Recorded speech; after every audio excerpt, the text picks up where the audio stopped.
Bienvenue à Réflexion des Écritures Saintes. Torah pour toutes les nations.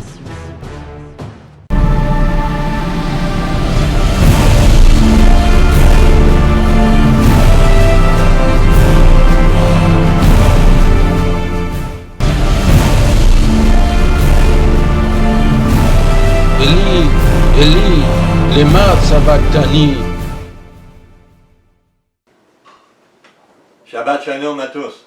Bienvenue pour un autre segment du ministère messianique latino-québécois.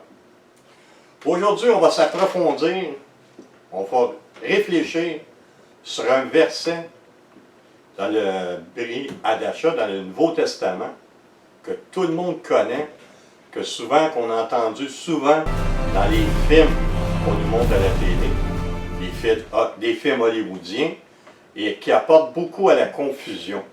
Parce que l'ennemi, souvent, va se servir de tout en son pouvoir pour nous mettre la confusion, nous mettre dans le doute de vraiment ce qui est écrit dans les Écritures.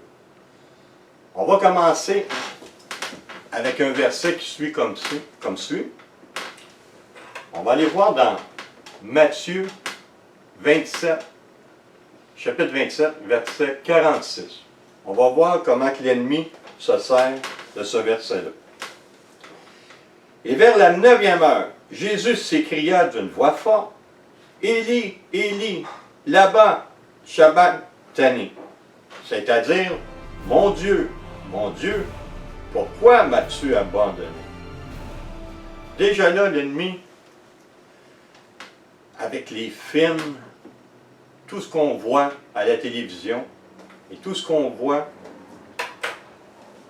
depuis qu'on est tout petit, depuis qu'on est jeune, qu'on voit ça, il a réussi à mettre le doute dans notre tête comme quoi que Yeshua s'est senti abandonné par son Père. Pensez-vous vraiment que Yeshua s'est senti abandonné par son Père? Non. Jamais Yeshua s'est senti abandonné par son Père. Et si on veut voir vraiment et on veut comprendre, c'est toujours les Écritures qui vont nous révéler si vraiment Yeshua a été abandonné par son Père. L'ennemi est passé de mettre le doute. Mais si tu veux savoir la vérité se trouve dans les Écritures. Je vais vous amener à un autre verset de Jean. Je vais vous amener au verset. Oui, je vais vous amener au chapitre 16.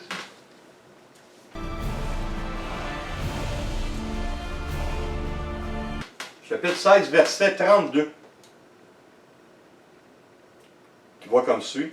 Voici l'heure vient, et elle est déjà venue, où vous serez dispersés chacun de son côté. Et vous me laisserez seul. Mais je ne suis pas seul, car le Père est avec moi. Déjà là, Yeshua est en train de confirmer. Je ne suis pas seul, car le Père est avec moi. Vous voyez que souvent, des fois, seulement les Écritures peuvent nous faire comprendre, peuvent nous instruire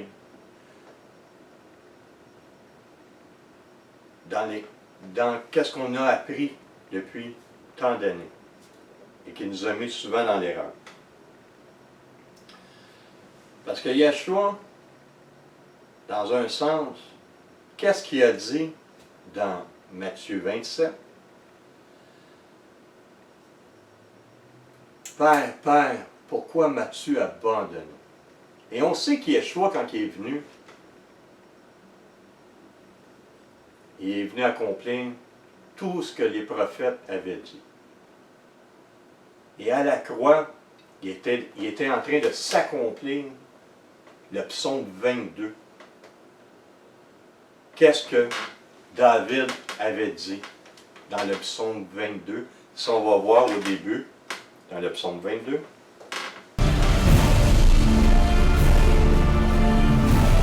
Eli, Eli, lema sabachthani.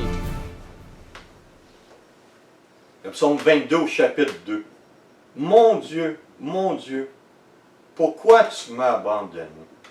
Dans un sens, qu'est-ce que Yeshua est en train de faire à la croix par amour pour son peuple? De dire, Père, pourquoi tu m'as abandonné? Dans un sens, il n'avait pas le choix. Il a accompli jusqu'à son dernier souffle avant de remettre l'esprit à son Père. Il savait, Yeshua, qu'il fallait qu'il récite ce psaume 22 à la nation. Imaginez, c'était déjà prédit longtemps d'avance dans la Torah, dans le psaume 22, dans le psaume de David, que Yeshua était pour accomplir le sacrifice ultime. Vous irez le lire, le psaume 22 au complet. Ça va vous faire réfléchir sur qu'est-ce que Yeshua est venu faire à la croix, dans les derniers moments, avant de rendre l'esprit à son Père. Ça va vous faire comprendre, lisez-les une courbe de fois, le nombre de fois que vous voulez, et ça va vous faire comprendre vraiment que son Père ne l'avait pas abandonné. Il venait juste, au dernier moment, qui a payé le grand sacrifice pour nous tous, nous révéler le psaume de David, le psaume 22. Père, pourquoi tu m'as abandonné? Il savait très bien que son Père ne l'avait pas abandonné, parce que si, on va voir encore une fois, dans Jean 16, 22,